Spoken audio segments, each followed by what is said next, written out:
Thank you for joining us. Today, Dee, Roche and I are going to be chatting with you about the mentoring process.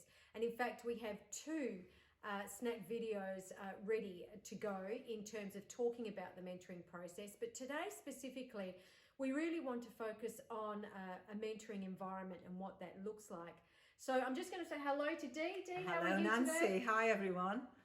I just thought we might introduce this particular segment with talking about the mentor-mentee relationship. And sometimes the person who is our actual mentor has significant power. So what we want to do as part of the mentoring relationship is to really reduce that power differential.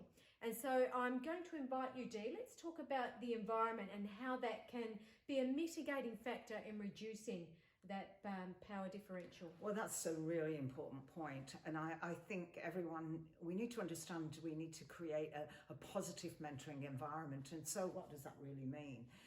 Well, I believe it's two things. I think there's the physical environment and then the perceived emotional environment. Let me just explain that a little bit more. So if I'm thinking about the physical environment, I'm looking at the place of which this interaction is taking place.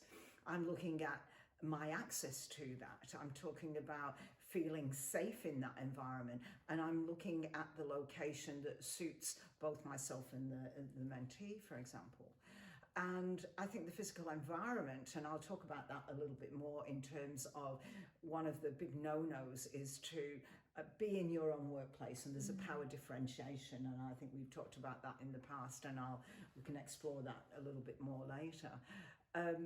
And the emotional environment, and I think that may seem rather nebulous, but it's how I feel safe, how the safety provides an avenue where I can have a confidential space. That is not in a cafe with somebody, albeit social distancing, in earshot of what we're saying.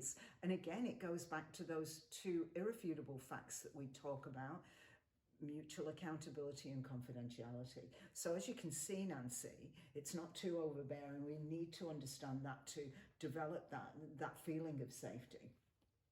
In terms of what that looks like, well, I believe it is a neutral space, no distractions. So therefore, all of those things are the building blocks to build better rapport.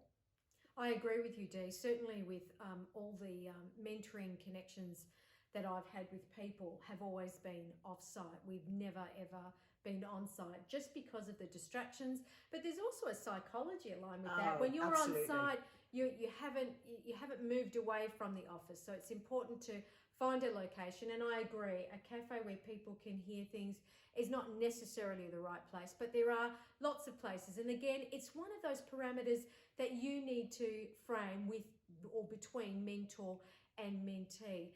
Dee, I'd like to talk a bit about the actual time frame of these meetings. Can we explore these a little bit further?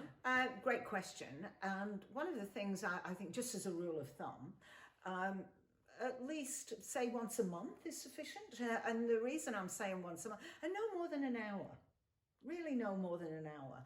And having said that, you can go on as long as you like. But I think in 1 hour, in terms of you specifically talking about one key issue, it's quite an elaborate, sophisticated conversation.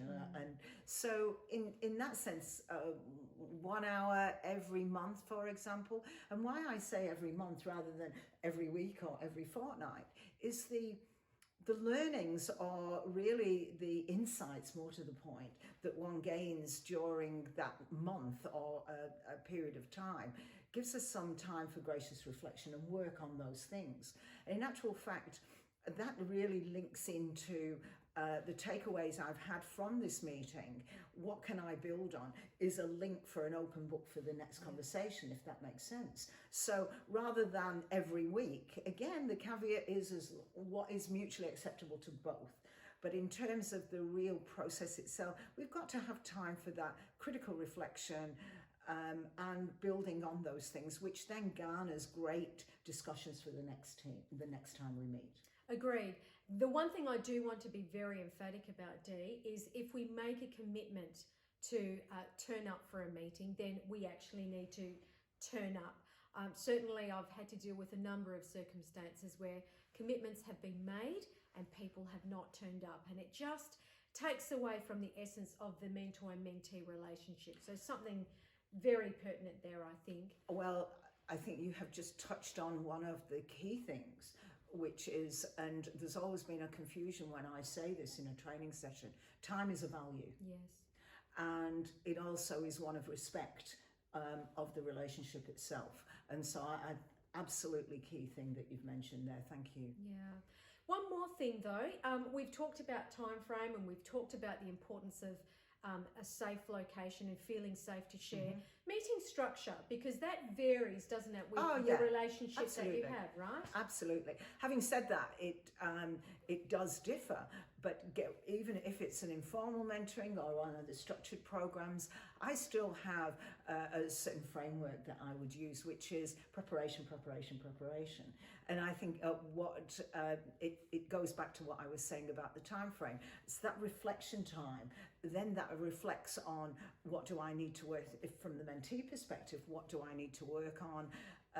So I then I can send an agenda to my mentor to actually be able to, that the mentor can prepare for the next session. And likewise, as a mentor, I myself will prepare thoughts, aspirations, a reading, for example, that I can give to my mentee the next time we meet. The structure can be informal, but the preparation is the key. Yeah, thank you, Dee. And today we've really touched on where to meet, what the time frame is and the frequency of the meetings, and of course the meeting structure. Yeah. Thank you, Dee Roche. My pleasure. See Thank you you, next everyone. time. Bye-bye.